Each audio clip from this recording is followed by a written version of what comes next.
دوستان عزیز سلام میگویم به شما. محمد امین کمالوف زاده دهه بیلیدوزی شهر حصار، همان نورسی که البته به خاطر باختن تیم تاجیکستان با فریاد تلخ گریسته بودند.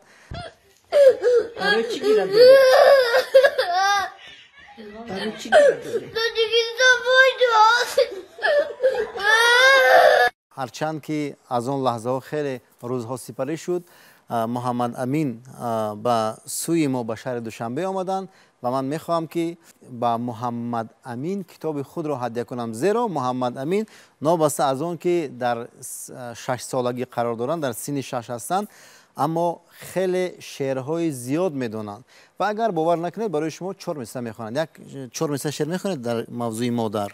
به تو من دلفگار مادر جان، به تو عشقم قدار مادر جان، به دعای شعنای و به مهر کار من به برار مادر جان. خب محمد امین، ما تمنا میکنیم که کار شما همیشه با دعای مادر با برار باشد و همین است. مکتب نمیخواند اما خیلی شعرهای زیاد میداند و من به خاطر این کتاب رو هدیه میکنم که محمد امین باز هم مطالعه بکنند و شعرها در ستایش مادر وطن و همچنین پیشوای معظم ملت و همزمان بعد که بر کمال میرسد محمد امین کمالوف شعرهای عاشقانه را نیز حتما از بر خواهد کرد.